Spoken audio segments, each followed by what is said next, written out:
Bonsoir, chers auditeurs, chères auditrices. Ce soir, j'ai le plaisir de vous présenter le sixième épisode du deuxième conte des Mille et une nuits.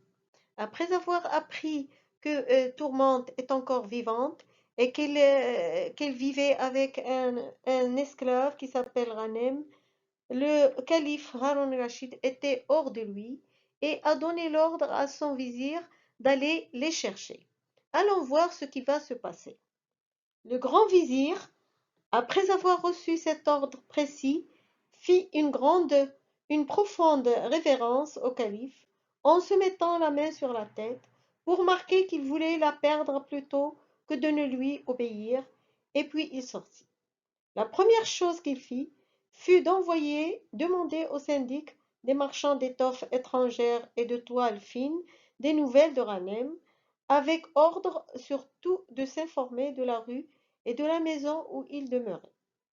L'officier qu'il chargea de cet ordre lui rapporta bientôt qu'il avait quelques mois il ne paraissait presque plus, et que l'on ignorait ce qui pouvait le retenir chez lui, s'il y était. Le même officier apprit aussi à Jafar l'endroit où demeurait Ranem, et jusqu'au nom de la veuve qui lui avait loué sa maison. Sur ces avis, auxquels on pouvait se fier, ce ministre, sans perdre de temps, se mit en marche avec les soldats que le calife lui avait ordonné de prendre. Il alla chez le juge de police, dont il se fit accompagner, et suivi d'un grand nombre de maçons et de charpentiers, munis d'outils nécessaires pour raser une maison. Il arriva devant celle de Ranem. Comme elle était isolée, il disposa les soldats alentour pour empêcher que le jeune marchand ne lui échappât. Tourmente et Ranem achevaient alors de dîner. La dame était assise près d'une fenêtre qui donnait sur la rue. Elle entendit du bruit. Elle regarda par la jalousie, et voyant le grand vizir qui s'approchait avec toute sa suite, elle jugea qu'on n'en voulait pas moins à elle qu'à Ranem. Elle comprit que son billet avait été reçu, mais elle ne s'était pas attendue à une pareille réponse, et elle avait espéré que le calife prendrait la chose d'une autre manière. Elle ne savait pas depuis quel temps ce prince était de retour, et quoiqu'elle lui connût le penchant à la jalousie, elle ne craignait rien de ce côté-là. Cependant, la vue du grand vizir et des soldats la fit trembler, non pour elle à la vérité, mais pour Ranem. Elle ne douta point qu'elle ne se justifiait, pourvu que le calife voulait bien l'entendre.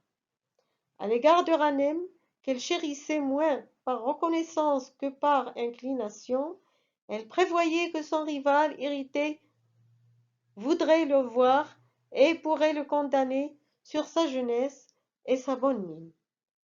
Prévenue de sa pensée, elle se retourna vers le jeune marchand. Ah, Ranem, lui dit-elle, nous sommes perdus. C'est vous et moi que l'on cherche. Il regarda aussitôt par la jalousie et fut saisi de frayeur lorsqu'il aperçut les gardes du calife, le sabre nu, et le grand vizir avec le juge de police à leur tête. À cette vue, il demeura immobile et n'eut pas la force de prononcer une seule parole. Hanem reprit la favorite. Il n'y a point de temps à perdre. Si vous m'aimez, prenez vite l'habit d'un de vos esclaves et frottez-vous le visage et les bras de noir de cheminée. Mettez ensuite quelques-uns de ces plats sur votre tête. On pourra vous prendre pour le garçon du traiteur et on vous laissera passer. Si l'on vous demande où est le maître de la maison, répondez sans hésiter qu'il est au logis. Ah, madame, dit à son tour Ranem, moins effrayé pour lui que pour Tourmente, vous ne songez qu'à moi? Hélas, qu'allez-vous devenir? Ne vous en mettez pas en peine, reprit-elle. C'est à moi d'y songer. À l'égard de ce que vous laissez dans cette maison, j'en aurai soin, et j'espère qu'un jour tout vous sera fidèlement rendu quand la colère du calife sera passée, mais évitez sa violence. Les ordres qu'il donne dans ses premiers mouvements sont toujours funestes. L'affliction du jeune marchand était telle qu'il ne savait à quoi se déterminer, et il se serait sans doute laissé surprendre par les soldats du calife, si Tourmente ne l'eût pressé de se déguiser. Il se rendit à ses instances, il prit un habit d'esclave, se barbouilla dessus, et il était temps, car on frappa à la porte. Et tout ce qu'ils purent faire, ce fut de s'embrasser tendrement. Ils étaient tous deux si pénétrés de douleur qu'il leur fut impossible de se dire un seul mot. Tels furent leurs adieux.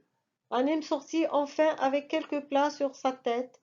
On le prit effectivement pour un garçon traiteur, et on ne l'arrêta point.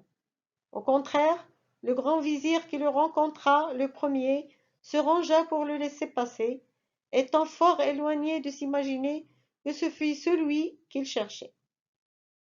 Ceux qui étaient derrière le grand vizir lui firent place d'eux-mêmes et favorisèrent ainsi sa fuite. Il gagna une des portes de la ville en diligence et se sauva. Pendant qu'il se dérobait aux poursuites du grand vizir Jafar, ce ministre entra dans la chambre où était Tourmente assis sur un sofa, et où il y avait une assez grande quantité de coffres remplis des hardes d'Uranem et de l'argent qu'il avait fait de ses marchandises. Dès que Tourmente vit entrer le grand vizir, elle se prosterna la face contre terre, et demeurant en cet état comme disposée à recevoir la mort. Seigneur, dit-elle, je suis prête à subir l'arrêt que le commandeur des croyants a prononcé contre moi. Vous n'avez qu'à me l'annoncer. Madame, lui répondit Jafar en se prosternant aussi jusqu'à ce qu'elle se fût relevée. À Dieu ne plaise que personne ose mettre sur vous une main profane. Je n'ai pas dessein de vous faire le moindre déplaisir. Je n'ai point d'autre ordre que de vous supplier de vouloir bien venir au palais avec moi, et de vous y conduire avec le marchand qui demeure en cette maison. Seigneur, reprit la favorite en se levant, partons, je suis prête à vous suivre. Pour ce qui est du jeune marchand, à qui je dois la vie, il n'est point ici. Il y a près d'un mois qu'il est allé à Damas, où ses affaires l'ont appelé, et jusqu'à son retour, il m'a laissé en garde ces coffres que vous voyez. Je vous conjure de vouloir bien les faire porter au palais, et de donner ordre qu'on les mette en sûreté, afin que je tienne la promesse que je lui ai faite d'en avoir tout le soin imaginable. Vous serez obéie, madame, répliqua Jafar. Et aussitôt il fit venir des porteurs, il leur ordonna d'enlever les coffres et de les porter à Mesrour. D'abord que les porteurs furent partis, il parla à l'oreille du juge de police, il se chargea du soin de faire raser la maison, et d'y faire auparavant chercher partout Hanem, qu'il soupçonnait d'être caché, quoi que lui dit Tourmente. Ensuite il sortit, et emmena avec lui cette jeune dame, suivie des 2 femmes esclaves qui la servaient. À l'égard des esclaves de Hanem, on n'y fit pas attention. Ils se mêlèrent parmi la foule, et on ne sait ce qu'ils devinrent. وأدرك شهرزاد الصباح فسكتت عن الكلام المباح. C'est comme ça qu'il terminait chaque jour son récit, pour le reprendre le lendemain, et ainsi il assure sa survie. Soyez heureux, bonne nuit, faites de bons rêves, et si vous avez aimé ma vidéo, abonnez-vous à ma chaîne. À très bientôt.